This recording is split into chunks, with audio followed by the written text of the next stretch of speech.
परमात्मा को पाने तथा उसका वास्तविक लाभ प्राप्त करने के लिए पवित्र बाइबल में प्रमाण है कि प्रभु ने मनुष्य को अपना ही स्वरूप बनाया। 6 दिन में सृष्टि रचकर 7वें दिन विश्राम किया।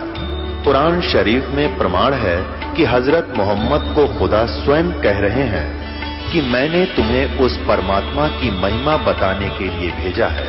वो परमात्मा कबीर है जिसने 6 दिन में सृष्टि रची तथा 7वें दिन तख्त पर जा विराजा। उसकी खबर किसी बाखबर से पूछ कर तो देखो। कृपया अवश्य सुनिए जगत गुरु तत्वदर्शी संत रामपाल जी महाराज के अमृत वचन। कर जोरूं विनती करूं, धरूं चरण पर शीस। गुरु राम देवानंद जी महाराज ने दियो नाम बख्शीस। कोटि कोटि सिजदा करूं, कोटि कोटि प्रणाम। चरण कमल में राखियो मैं बांदी जाम गुलाम।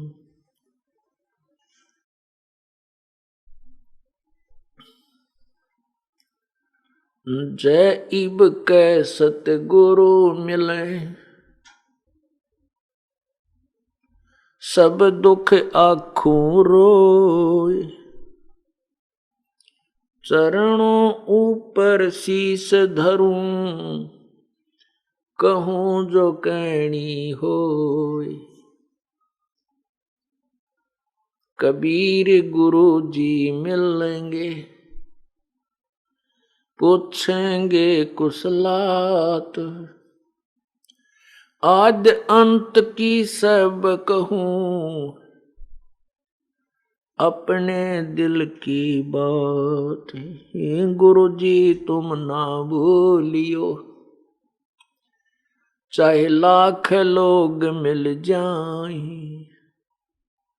हमसे तुमको बहुत हैं, तुमसे हमको नहीं। तुमरे विसारे क्या बने, मैं किसकी शरण में जाऊं। शिव विरंच मुनि नारदा,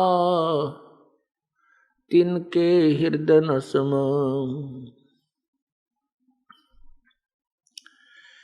बंदी छोड़ दयाल जी, तुम तक हमारी दौड़े। जैसे कागज हाज का, सोजत और न ठोरी। अब गुण किए तो बहुत किए, करत न मानी हार। बावे बंदा बख्श दियो,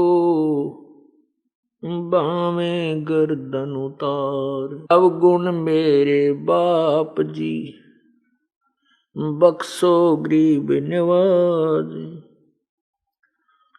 जो मैं पूत कपूत हूँ, बहुर पिता को लाज।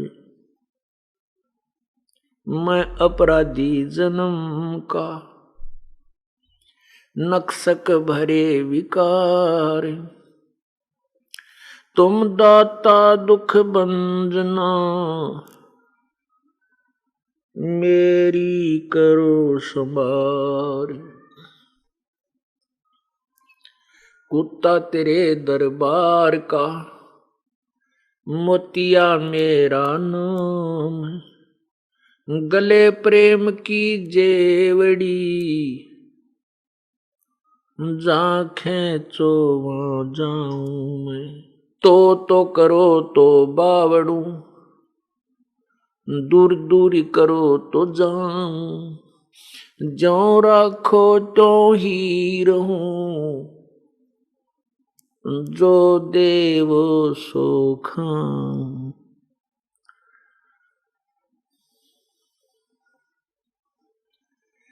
गुरु बिन माला फेरते, गुरु बिन देते दान। गुरु बिन दोनों निष्फल हैं, चाहे पूछो वेद पुराण। गुरु गोविंद दोनों खड़े, किसके लागू पाए। बलिहारी गुरु अपना, जिन गोविंद दियो मिलाए। कबीर हरि जय रूठ जा, गुरु की शरण में जावे। कहें कबीर गुरु रूठ गए, तो हरि ना होत सहाय।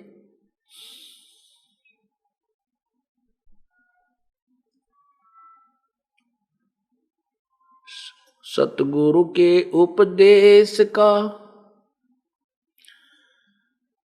लाया एक विचार। जय सतगुरु मिलते नहीं, तो जाते नरक द्वार।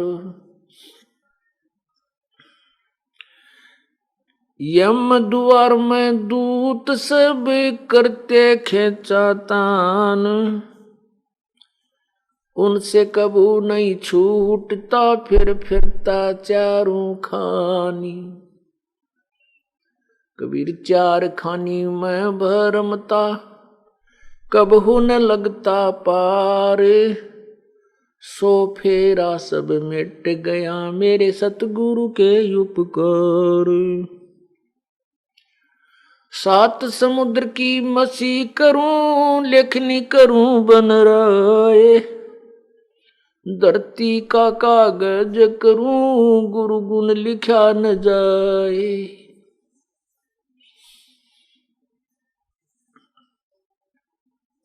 गुरु बड़े गोविंद से, मन में देख विचार। हरि सुमरे सोवार हैं, गुरु सुमरे होए पार।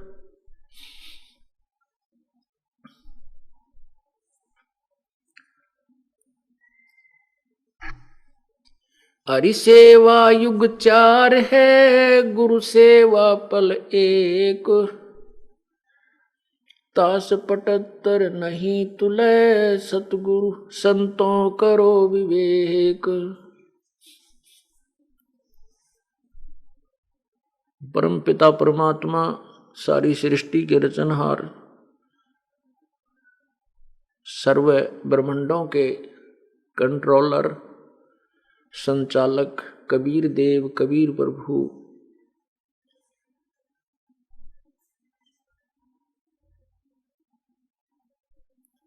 अपनी प्यारी आत्माओं को तत्वज्ञान समझाने के लिए इस काल के लोक में अवतरित होते हैं। ये परमात्मा स्वयंभू हैं। स्वयंभू का अर्थ होता है स्वयं ही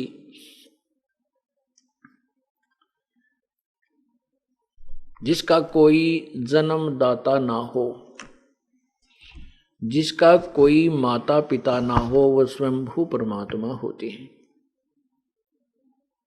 ये कबीर परमात्मा स्वयंभू है, परिभू। परिभू का अर्थ होता है सबसे पहले परमात्मा। यजुर्वेद अध्याय नंबर 40 के मंत्र 8 में इसी परमेश्वर के विषय में बताया है। कबीर मनीषी शुक्रम शुक्रम अकायम स्नाविरम अबिंदम। परिभू स्वयंभू व्यवधाता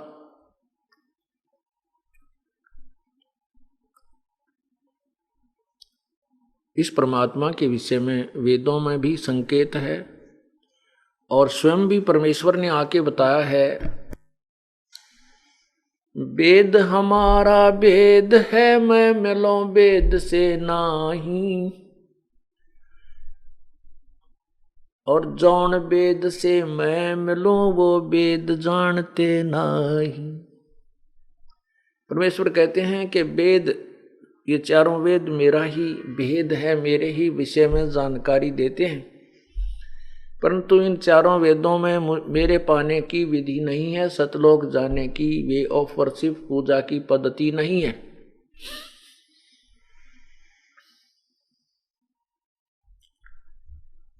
वो परमात्मा कबीर भगवान चारों युगों में स्वयं प्रकट होते हैं,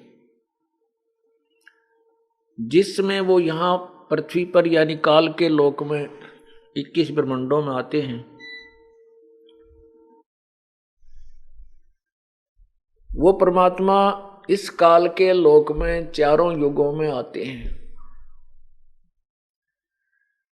और प्रत्येक युग में आकर के वो अपने विषय में यथार्थ जानकारी देते हैं, यथार्थ ज्ञान देते हैं, जिसको सवसंवेद अर्थात तत्व ज्ञान कहा जाता है।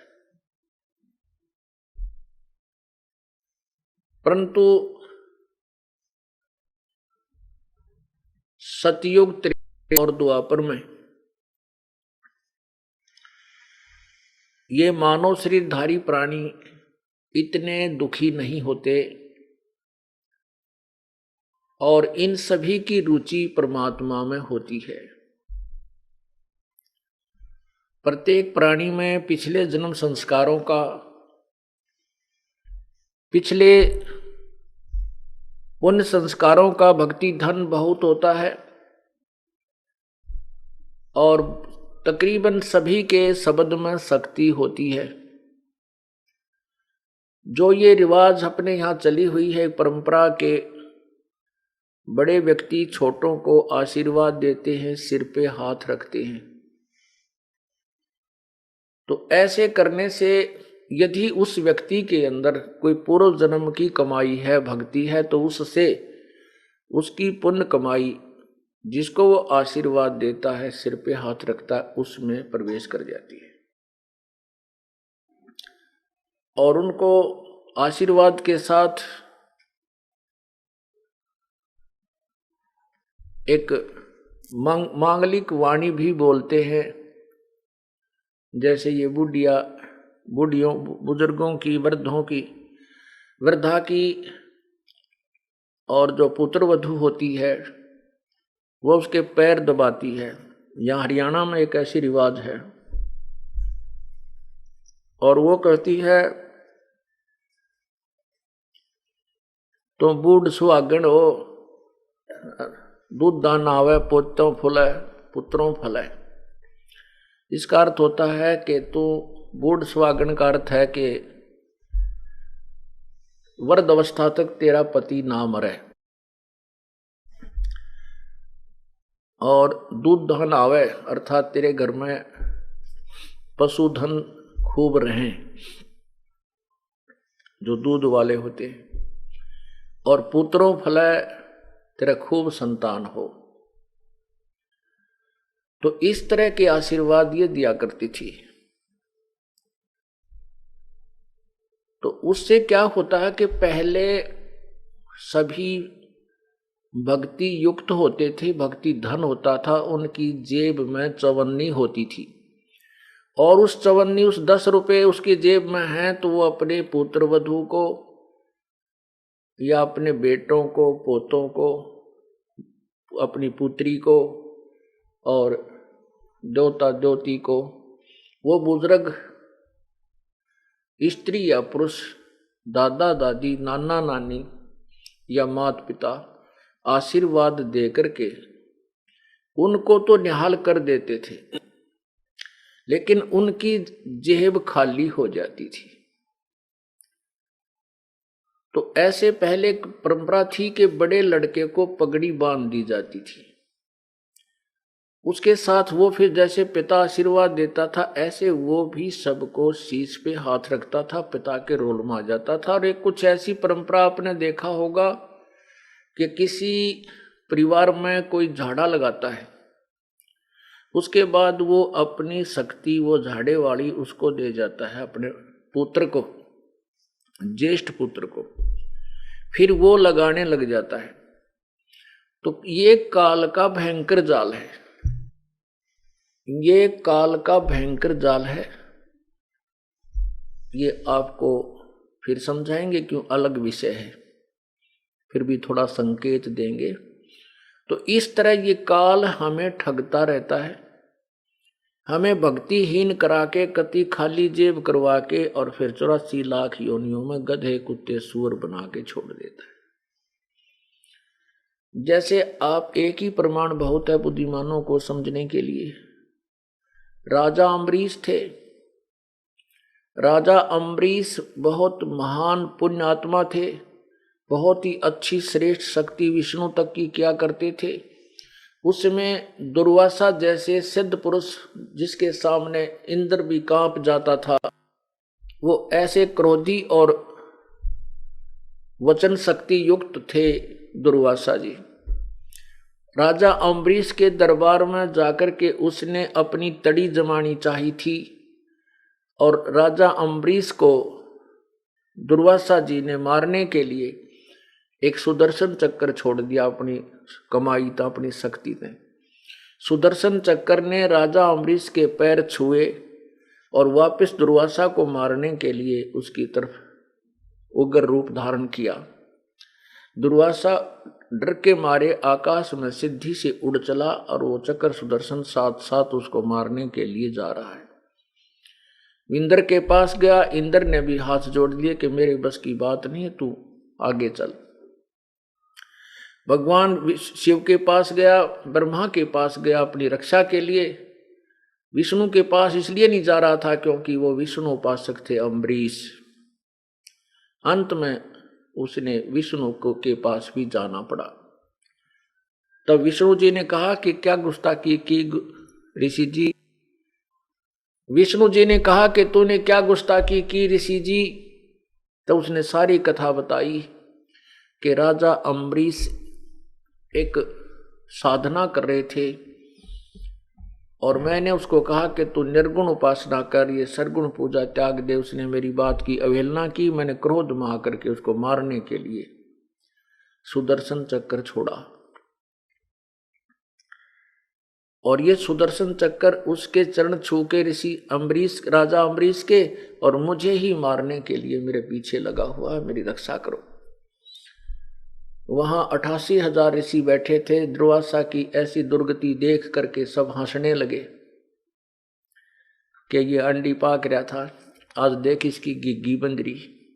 तो परमात्मा कहते हैं कि जो भी अभिमान करता एक दिन उसको ठोकर लगती है। परमात्मा का विधान है। कहने का भाव यह है कि विष्णु जी ने कहा कि आप वापस जाइए, राजा अम्बरीश के चरणों में गिरो, वही माफ कर सकते। तो वहां से फिर भागा वो भय खा करके, अम्बरीश के चरणों में आकर के शीश रख दिया उस तोब ने, जो सिद्धि की तोब मानी जाती थी दुर्वासा जी। और ऋषि जी ने, अम्बरीश जी ने उस सुदर्शन चक्र को हाथ से पकड़कर उसको थमा दिया कि ले पकड़ तेरी तोब ने, और कहा कि भक्ति के भाव से रहना चाहिए ऋषि जी, ये कोई धक्के का मार्ग नहीं है। ठीक है, आप अपना ज्ञान दीजिए, कोई मानता है उसका भला, ना मानता उसका भला, लेकिन उसके साथ बदतमीजी या कोई जोर जबरदस्ती नहीं कर सकते। इस ज्ञान मार्ग में एक विधान है।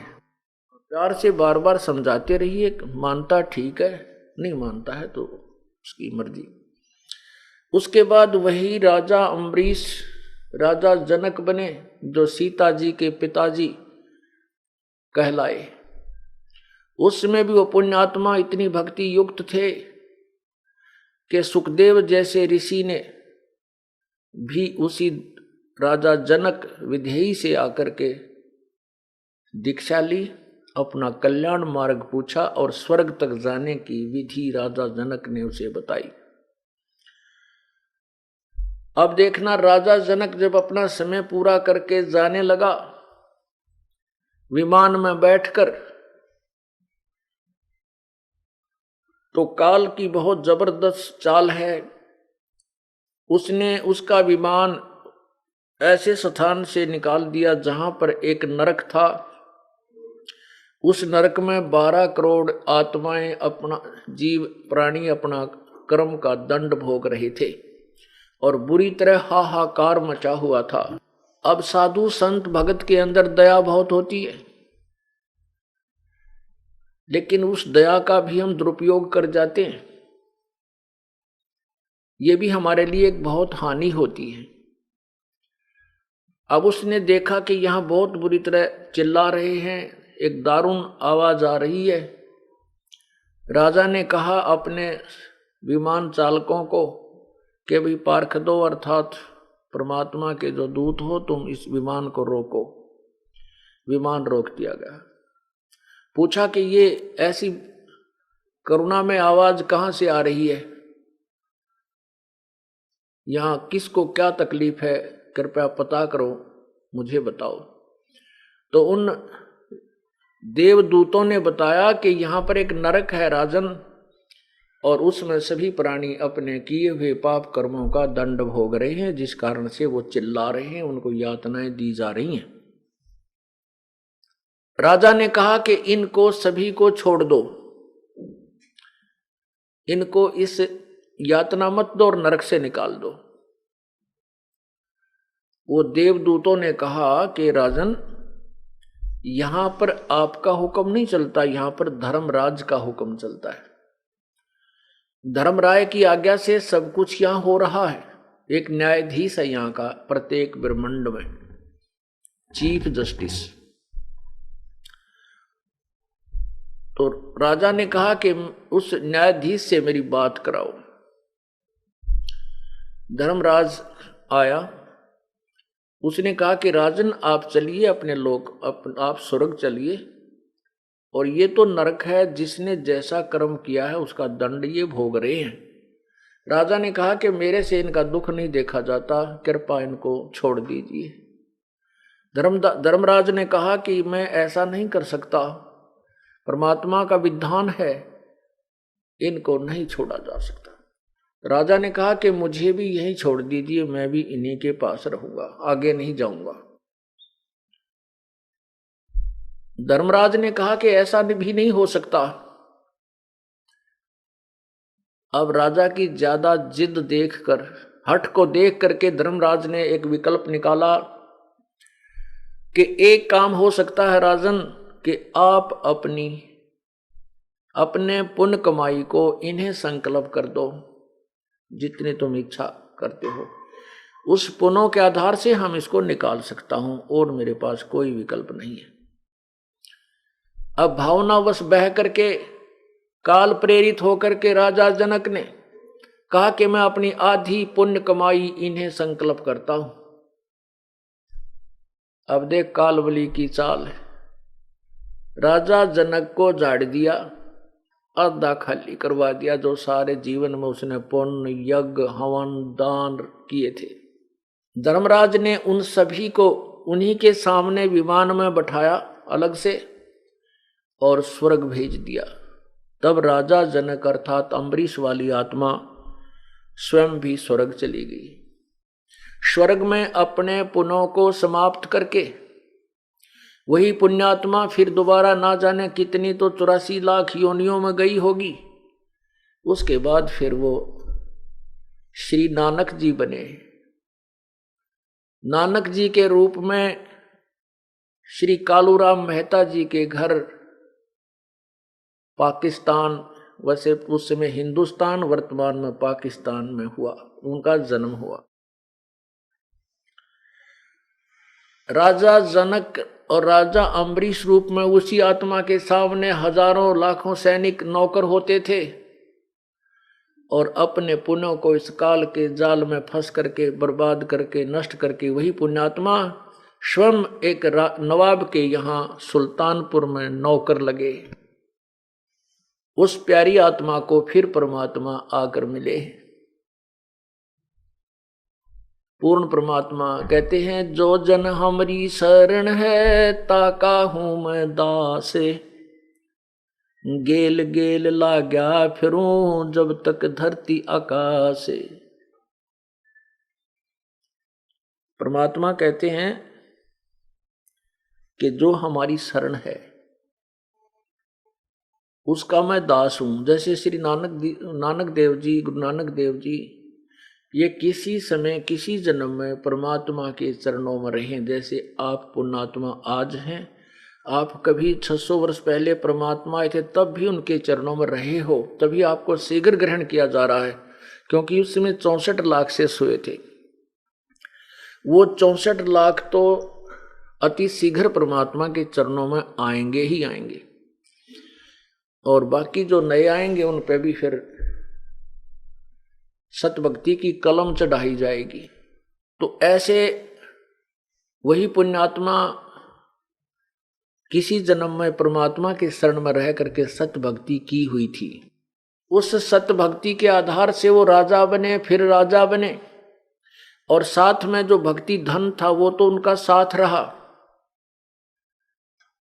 उसको तो काल फिर दोबारा उसको बर्बाद करवा देता भक्ति धन को। अभी तो वो पुण्य जो उसके दान धर्म के पुण्य थे वो स्वर्ग में समाप्त करवा दिए। उससे पहले प्रभु ने आकर के उस प्यारी आत्मा को स्वयं संभाला, कबीर भगवान ने, और उनको मोक्ष अधिकारी बनाया। अब जो प्रसंग चल रहा है हम उसी पर रिटर्न करते हैं, वापस आते हैं कि सतयुग त्रेता द्वापर में सभी पुण्यात्माएं होती हैं, उनके पास सतयुग में सबसे ज्यादा भक्ति धन होता है, लाखों वर्ष की आयु होती है, बहुत सुदृढ़ शरीर होता है, और उसमें सतयुग के अंदर स्त्री विधवा नहीं होती, पिता से पहले पुत्र नहीं मरता। ये विशेषकर एक आध एग्जाम्पल को छोड़ करके अधिकतर ऐसा उस समय सभी पुण्यात्माओं का संस्कार होता है। उन्हीं पुण्यात्माओं को सतयुग में जन्म दिया जाता है। फिर उनकी इतनी कमाई होती है, फिर त्रेता में भी वही आते हैं, अन्य भी आते हैं और वो भी आते हैं। फिर कुछ कमाई तो उन्होंने सतयुग में समाप्त की, फिर स्वर्ग चले गए, कुछ दान पुण्य किया, फिर त्रेता में फिर जन्म हुआ, तो फिर वहाँ अपनी कमाई को नष्ट किया। जैसे आपको बताया जा रहा है कि ये सिर पे हाथ रखना और आशीर्वाद देना उसी समय से प्रचलित है। और इससे क्या होता है कि जैसे आशीर्वाद अब भी देती हैं बुजुर्ग, बुढ़िया, बूढ़े बुजुर्ग अब भी आशीर्वाद देते हैं, लेकिन अब तो वो खाली टूटी हैं। जैसे नल होते हैं, खाली नल हो और उसको ऑन करके नीचे कोई बाल्टी लगा हुआ है, उसमें जल पीछे कनेक्टेड नहीं रहा है, खाली नहीं है टैंकी, तो वो खुला है लेकिन उसमें जल नहीं आ रहा, और जल है तो वो जल निकल आता है। तो पहले भक्ति रूपी जल सभी में होता था, और वो अपनी टूटी खोल करके दूसरों को भर दिया करते थे, स्वयं खाली होकर चले गए, 84 लाख योनियों में चले गए। तो अब हमने थोड़ा सा ये भी सावधान होना है। परमात्मा कहते हैं खाले पीले विलसले रे हंसा। परमात्मा कहते हैं कि छोड़ दे पिछलों की रीत, पिछलों की रीत को छोड़ना पड़ेगा। जो पहले हम करते थे उन सभी को त्यागना पड़ेगा, क्योंकि वो शास्त्र विरुद्ध थी और हमें अब हानि करते थे। हम आशीर्वाद देते हैं, सिर पे हाथ रखते हैं, तो हमारी जो पुण्य होंगे तो उसमें प्रवेश कर जाएंगे और हमारी उतनी ही जेब खाली हो जाएगी। तो इसलिए ये भी हमने सतलोक चलने के लिए, क्योंकि हम बिल्कुल पुण्यहीन हैं और अपने पुण्यों को सुरक्षित रखने के लिए ऐसा भी नहीं करना है। अब क्या समस्या आती है कि जैसे हमारी बेटियां हैं जो जिन्होंने उपदेश ले रखा है, वो कहीं ऐसे परिवार में उनका विवाह होता है कि वो उपदेशी नहीं है, तो वो कहते हैं कि हमने बुजुर्गों के पैर छूने पड़ते हैं, नहीं तो एक लोक वेद के आधार से हम निंदनीय हो जाते हैं, दुनिया बात बनाती है। तो उनके लिए हम प्रार्थना करते हैं कि आप चरण छू सकते हो, लेकिन अपने चरण नहीं छुआना। क्योंकि हम चरण छुएंगे तो उससे कुछ ना कुछ लेंगे। मतलब हमारा वहां चरण छूने का उद्देश्य ये ना होना चाहिए कि ये मुझे कुछ दान दे या मुझे कोई आशीर्वाद दे, ऐसी भावना नहीं होनी चाहिए। केवल एक रिवाज है तो हम उनके चरण छुएं भी, दुख दर्द हो जावे बूढ़े बुजुर्ग जवान के पैर दबावें भी, कमर भी दबावें, सिर भी दबावें, मालिश करें, नवावें, ऐसी कोई वो दोष नहीं है। भक्तिहीनता या नाम नहीं खंड होता। नाम खंड उसका होगा जैसे आप किसी वृद्धावर्ध के पैर दबा रहे हो और वो आशीर्वाद दे रही है, बांटे जाएगी। आपको पता है ये खाली टूटी है, इसमें कुछ नहीं है, या वो में बांडा है, इसके पल्ले कुछ नहीं है। वो कहती रहेगी अपने काना पे कटाड़े और स्वयं अपने पैरों को नहीं छुआवे, चाहे फिर वो क्योंकि बड़े भी हो गए। और ऐसे भी उपदेशी हैं जिनके बच्चों लड़कों का विवाह होता है, पुत्र वधू भी आती हैं, वो चरण छूने की चेष्टा करती हैं, तो चरण जितने वो झुके उनका आदर भी अनादर नहीं करे, वो चरण छूने की चेष्टा करें। आप भी उतना ही झुक के उसके हाथ पकड़ ले और सीने से लगा ले, आ मेरी बेटी। बस सबसे प्यार अच्छा और ये बेस्ट मेथड है। तो इस प्रकार अपने चरण नहीं छुआने हैं और किसी दूसरे का जैसे बुजुर्ग का सत्कार करने में पाप नहीं, ना कोई नामखंड नहीं होता। लेकिन उद्देश्य ये ना हो कि मैं इसके चरण छूं, ये मुझे आशीर्वाद दे, मुझे कुछ प्राप्ति हो पुत्र की या धन की, फिर नामखंड होगा। तो हमने किसी को सिर पे हाथ नहीं रखना, आशीर्वाद नहीं देना, ये हमारे फॉल पॉइंट हैं। ये हमें भक्तिहीन करने के काल के जाल और रिवाज है। इनको ऐसे तरीके से हमें एक बीच का रास्ता निकालना है कि सांप भी मर जाए, ये रिवाजें भी बंद हों और लाठी भी ना टूटे, हमारा नाम भी खंड ना हो। तो उसके लिए ये नहीं है कि किसी बुजुर्ग या बीमार हो जाता खूब पैर दबावे, उसकी मालिश करे, सिर की करे, शेक करे, जो भी कोई सेवा करनी है कि खूब करो। एक औपचारिकता या किसी दूसरे कारण से नहीं करना चाहिए। तो ऐसे क्या होता था, जैसे पहले पगड़ी बांधते थे, जिसको पगड़ी बांध दी बड़े बेटे का, तो वो आशीर्वाद देता था पहले ही कि ये मेरे बाद ये उत्तराधिकारी होगा। फिर कुछ क्या होता है कि मृत्यु के उपरांत वो बुजुर्ग, उनका पिता या दादा पितृभूत बनकर फिर उसी में प्रवेश कर जाता है और अपनी शेष कमाई को फिर उसमें प्रवेश करके भी बांटता रहता है। और इस प्रकार वो फिर सीधा पशु योनि में पहुंच जाता है। ये काल का जाल है, परमेश्वर कबीर देव ने हमें बताया है। अब हमने पग पग पर बहुत ही फूंक फूंक कर कदम रखने हैं यदि आपने इस काल के जाल से निकलना है।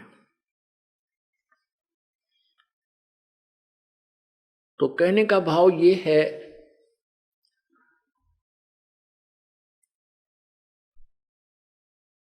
कबीर परमेश्वर चारों युगों में आते हैं। सतयुग में जब आए थे तो उनका नाम सत सुकृत था और परमात्मा अपने तत्व ज्ञान को समझाया करते थे, सुनाया करते थे, कबीर वाणी से, कबीर गिर से।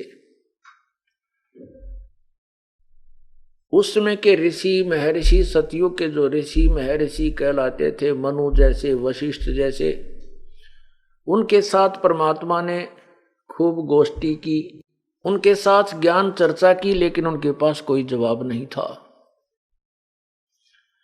उन्होंने ब्रह्मा जी के द्वारा बताया गया लोकवेद विपरीत ज्ञान सुना हुआ था, जैसा कि आप पुराणों में सुनते हो, पढ़ते हो। परमात्मा साकार है, वो सह शरीर है, लेकिन वो ऋषि और महर्षि कहा करते थे प्रभु निराकार है। समाधि दशा में केवल उसका प्रकाश ही देखने को मिलता है। कबीर परमेश्वर कहा करते थे, ऋषिवर आप एक तरफ तो कह रहे हो परमात्मा निराकार है, और फिर कहते हो परमात्मा का प्रकाश ही देखा जा सकता है। एक तरफ कहें कि सूर्य निराकार है, केवल सूर्य का प्रकाश ही देखा जा सकता है, तो सूर्य के बिना प्रकाश किसका होगा? जब सूर्य निराकार है, वो है ही नहीं, विजिबल ही नहीं है, तो प्रकाश कैसे देखा आपने उसका?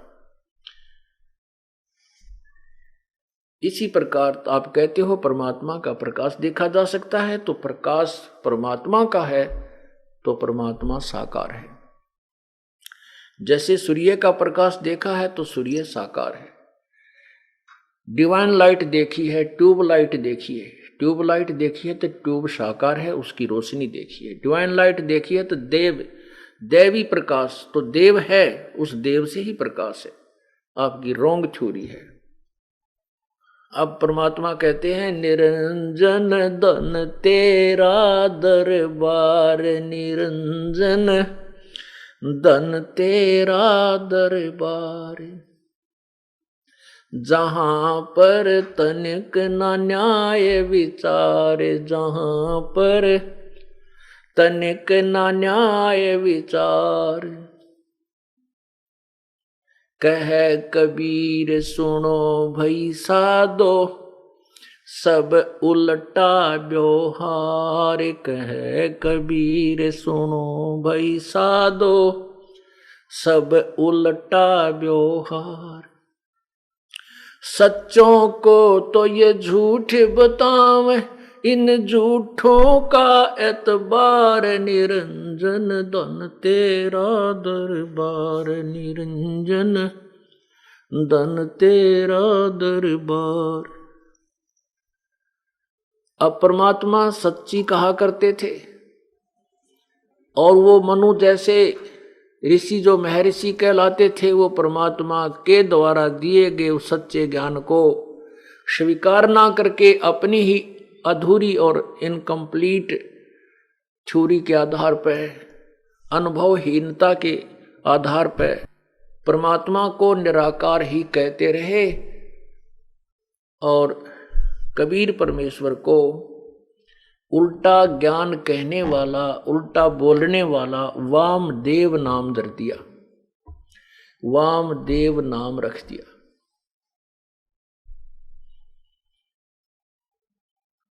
ये आपको एक प्रमाण दिखाता हूं, यजुर्वेद के अंदर प्रमाण देखिए।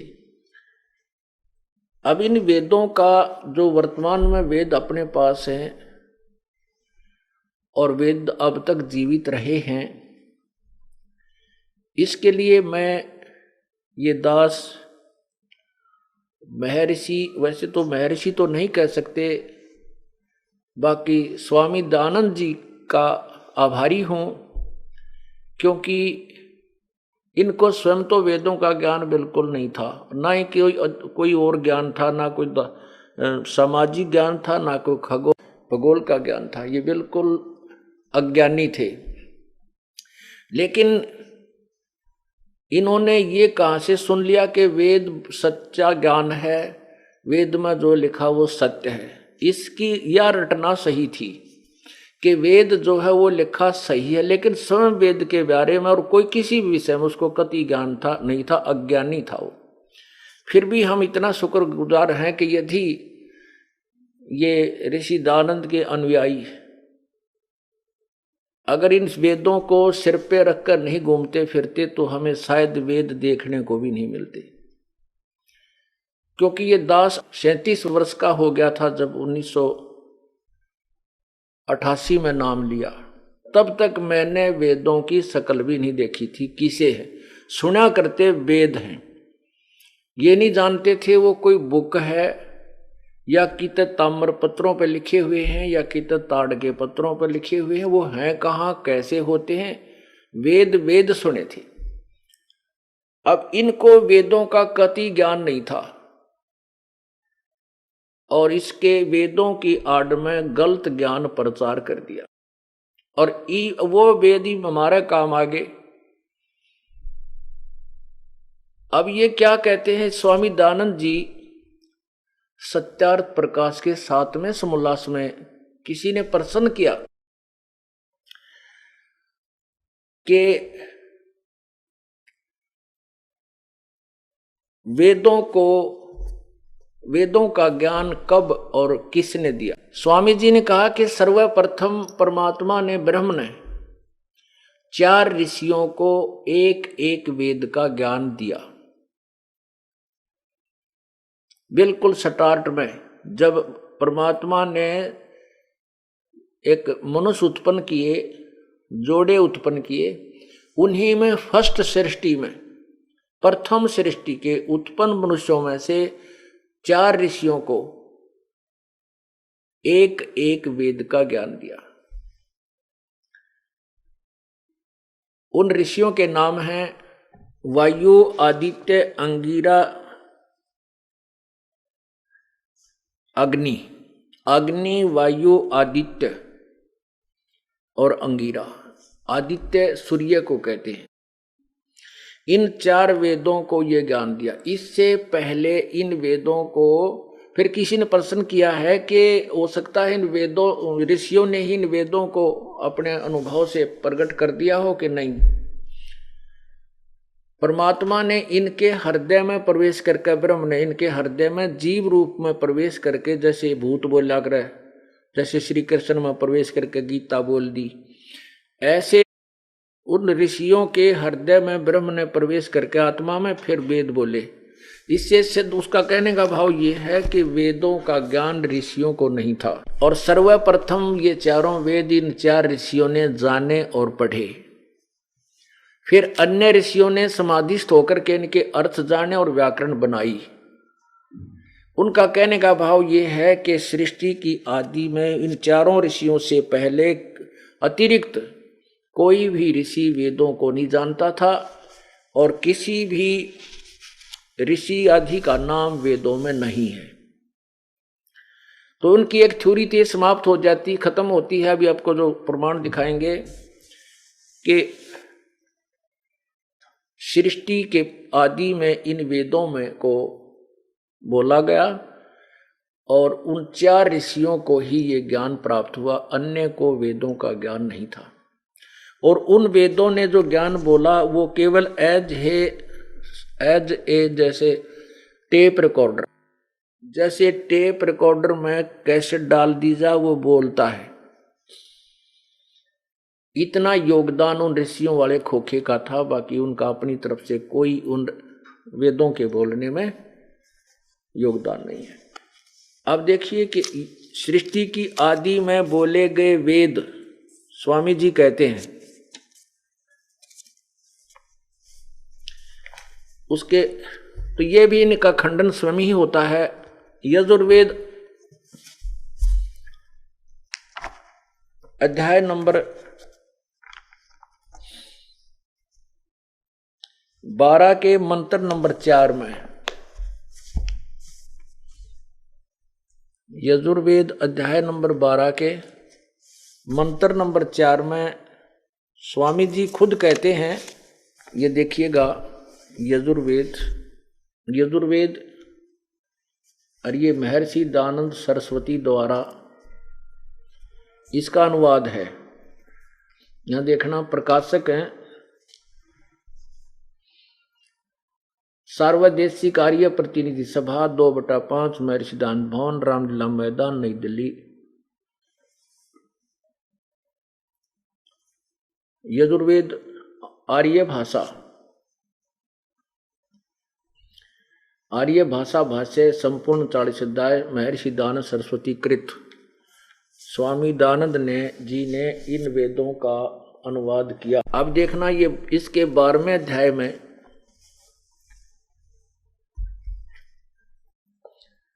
द्वादशो अध्याय, इसके पृष्ठ नंबर 383 पर यहां देखिएगा, ये 12वें अध्याय का 4था मंत्र है। अनुवाद किया है, हे विद्वान, जिस कारण आपका 3 कर्म उपासना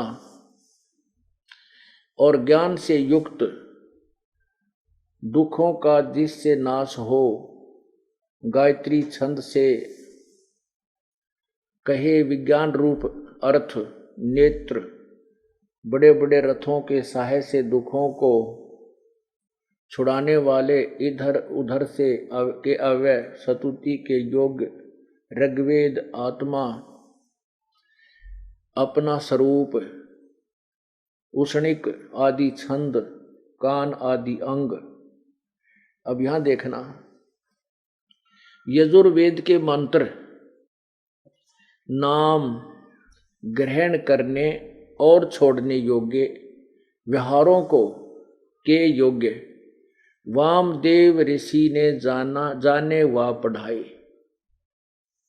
फिर देखिए यजुर्वेद के नाम ग्रहण करने और छोड़ने योग्य व्यवहारों के योग्य वामदेव ऋषि ने जाने व पढ़ाए। स्वामी जी की ये थ्योरी तो खत्म होगी कि सृष्टि की आदि में सबसे पहले वेद 4 ऋषियों को मिले थे, अन्य ऋषि को नहीं ज्ञान था। और जो वेद आपको दिखाए इनको वही वेद मानते हैं जो सृष्टि की आदि में बोले गए। यह सिद्ध हो गया कि इसमें स्पष्ट स्वयं लिख रहे हैं कि वेदों के वास्तविक अर्थों को और जो शास्त्र अनुसार जो शास्त्र अनुकूल जो साधना व्यवहार थे उनको ग्रहण करने और उनको न करने छोड़ देने के सभी व्यवस्था को और वेद के मंत्र यजुर्वेद के मंत्रों को वामदेव ऋषि ने स्वयं जाना भी और अन्य को पढ़ाया भी उसी ने। यथार्थ रूप से उसी ने जाना वेदों को और उसी ने आगे पढ़ाया। पुण्यात्माओं, इस अनमोल ज्ञान को परमात्मा के बिना कोई नहीं सुलझा सकता है। इस दास को उसी परमपिता कबीर परमेश्वर ने बुद्धि दी है, नहीं तो हम जीव बुद्धि के प्राणी इन सदग्रंथों को नहीं समझ सकते। ये तो परमात्मा प्रदत्त एक दिव्य बुद्धि होती है, वो दिव्य ज्ञान दिव्य बुद्धि हमें दी है और जिसके आधार पर उसी परमात्मा की कृपा से इस अथाह समुद्र रूपी सदग्रंथों रूपी अथाह समुद्र से अब ये मोती निकाल कर, जैसे गोताखोर होता है वो नीचे गोता लगाता है और मोती की मुट्ठी भर के बाहर छोड़ देता है। तो दास ने इन सदग्रंथों रूपी सागरों में उस परमपिता के सहारे से डुबकी लगाई और ये तथ्य आपके समक्ष ला करके तत्वज्ञान रूपी मोती आपके समक्ष प्रकट कर दिए। अब आप धनवान हो जाओगे। तो परमात्मा को वामदेव कहने लागे वह महर्षि, वो अज्ञानी मनु जैसे, वशिष्ठ जैसे, विश्वामित्र जैसे, और परमात्मा आए थे। यही ज्ञान जो आज दास बता रहा, ये सतयुग से कहने लगे थे, लेकिन उस परम पिता की वाणी को स्वीकार नहीं किया गया। अब स्वीकार होगा। आपने धर्मदास नामक एक पुण्यात्मा का विवरण बार बार सुना है। वो धर्मदास पुण्यात्मा कितनी पुण्यात्मा थी जिसके पीछे प्रभु घूम रहा था। जैसे एक नानक साहब के पीछे घूमे और वह ढूंढ लिए जाकर के दरिया के किनारे। वो कितनी पुण्यात्मा होंगी वो नानक जी, जिनको परमात्मा ने सीने से लगाया, उनके साथ वार्ता की, उनको सचखंड लेकर के गए और फिर भी रह रहकर उनसे मिलते रहे। ऐसे ही वो पुण्यात्मा धर्मदास जी कितनी पुण्यात्मा होंगी जिनके साथ परमात्मा रहे और अपना भेद बताया।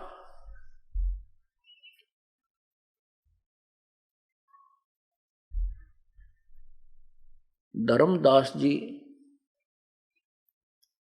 एक वैश्य कुल में जन्म था। जैसे 4 वर्ण होते हैं, 4 कुल होते हैं, जैसे ब्राह्मण, क्षत्रिय, वैश्य और शूद्र। तो उनका वैश्य कुल में अर्थात व्यापारी वर्ग में उनका जन्म था।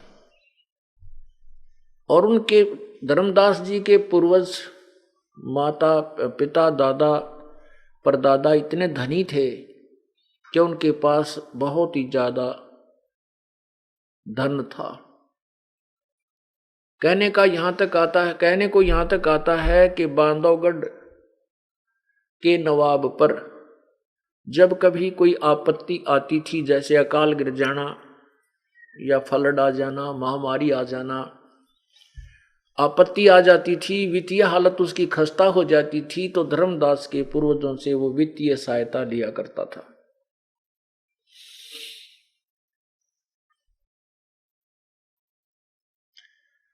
इतना धन और इतनी पुण्यात्मा होते हुए, इतना धन होकर के भी फिर प्रभु की चाह थी उस पुण्यात्मा में, परंतु यथार्थ ज्ञान, तत्व ज्ञान ना होने से वो पुण्यात्मा, जैसा भी उसको ज्ञान था, पवित्र हिंदू धर्म में उसका जन्म था, और जो भी पवित्र हिंदू धर्म के अंदर प्रचलित लोक वेद साधनाएं थी वह सभी कर रहा था।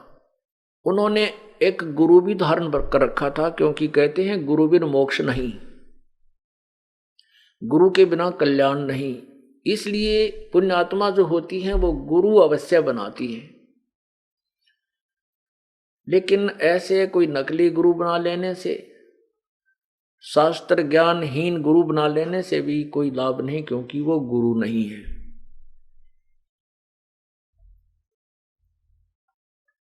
फिर भी जो आपको ज्ञान बताना चाहते हैं उसके लिए कथा सुनाई जाती है, उस कथा से फिर निष्कर्ष निकलता है, फिर हम इस तत्व ज्ञान से परिचित हो पाते हैं।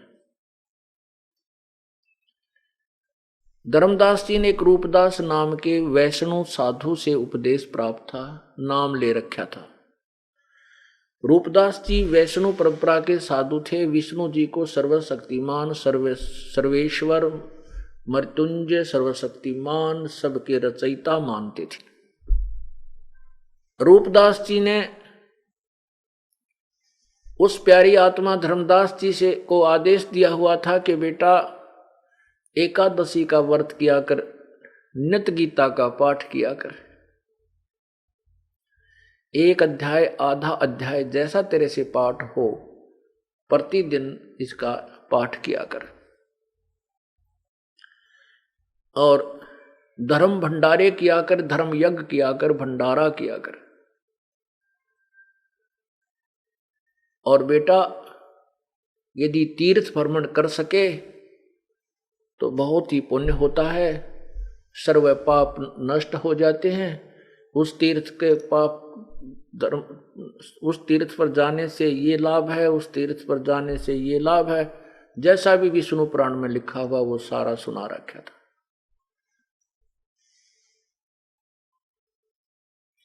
तो धर्मदास जी के पास धन था और साथ में परमात्मा पाने की विशेष चाह थी, लगन थी, श्रद्धा थी, जिस कारण से वह पुण्यात्मा ने परमात्मा पाने के लिए अपना तन मन धन सभी डिवोट कर रखा था, समर्पित कर रखा था। अपने पूज्य गुरुदेव रूपदास जी के बताए अनुसार सभी साधनाएं करता हुआ, विष्णु पुराण का भी पाठ करता हुआ अपने जीवन सफर को कर रहा था। एक बार उसने निश्चय किया कि सभी तीर्थों का भ्रमण करता हूं, परमात्मा ने धन बहुत दिया है, वहां जाऊंगा, दान भी करूंगा। और इतना श्रद्धालु था कि उसने कहा कि पैदल ही जाऊंगा मैं, परमात्मा के लिए अपने शरीर को भी कष्ट दूंगा। उसी आधार से वो अपना तीर्थ भ्रमण करता हुआ जा रहा था। उसी भ्रमण को करते करते वो मथुरापुरी पहुंच गया। वो भी तीर्थों में से एक तीर्थ गिना जाता है। मथुरा में वृंदावन मथुरा में वो पहुंच गया धर्मदास जी। और जिस तालाब में श्री कृष्ण जी कभी स्नान किया करते थे, कुछ दिन रुके थे मथुरा में, ज्यादा समय नहीं रहे थे, क्योंकि फिर काल्यावन आ गया था झगड़ा करने के लिए, लड़ाई करने के लिए 18 करोड़ सेना लेकर के। तो भगवान श्री कृष्ण सभी अपने वंशजों, यादवों को, अपने पूर्वजों को लेकर के बहुत दूर चला गया था, द्वारका में, जहां पर द्वारकाधीश मंदिर बना हुआ है। श्री कृष्ण जी का जहाँ अंतिम संस्कार किया गया था, वहां पर एक द्वारका तो नहीं रही है, वो समुद्र में डूब गई है। बाहर जहाँ उनका अंतिम संस्कार किया था वो शेष स्थान है, उस पर मंदिर बना रखा है, वहां चला गया था। फिर भी हम परमात्मा की चाह तड़फ में जैसा भी गुरुओं ने ज्ञान दिया उसके आधार से उस तालाब पर पहुंच गए जहां पर श्री कृष्ण जी गवें चराने जाते थे और वहां पर स्नान करते थे। और परमात्मा कहते हैं, जो जन हमारी शरण है ताका हूं मैं दासे, गेल गेल लाग्या फिरूं जब तक धरती आकाश। जो बच्चा गौ की नजर में यूं साईं को संते, भक्तों के पीछे फिरे वो भक्त वत्सल भगवंत। गोता मारूं स्वर्ग में जा बैठूं पाताल, गरीबदास ढूंढता फिरो मैं अपने हीरे माणिक लाल। परमात्मा कहते हैं कि गोता मारूं स्वर्ग में और एक पल में पहुंच जाऊं पाताल लोक में। अपनी प्यारी आत्माओं को, पुण्य आत्माओं को जो कभी मेरे साथ रही थी किसी युग में, असंख्य युग हो गए हमने यहाँ भ्रमते और भटकतों को, तो जो पुण्यात्मा परमात्मा के चरणों में आई है और काल ने फिर बीच में खंड कर दिए हैं, फिर भी परमात्मा उनके पीछे भटकते रहते हैं।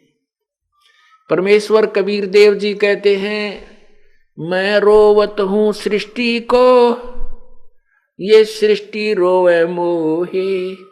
गरीबदास इस वियोग को समझ न सकता कोई। परमात्मा कहते हैं कि मैं तो इन पुण्यात्माओं को रोता फिरता हूं, ढूंढ रहा हूं, कहता हूं कि मैं भगवान हूं, तुम साधना कर रहे हो, ये गलत है, तुम काल के जाल में फंसे हो और ये सृष्टि, ये संसार, ये मुझे ढूंढ रहा है। जब मैं सामने आता हूं तो उस लोक वेद के आधार पर, दंत कथाओं और शास्त्र विरुद्ध अज्ञान के आधार से परमात्मा के विषय में परिचित ना होने से ये मुझे नहीं पहचान पाते।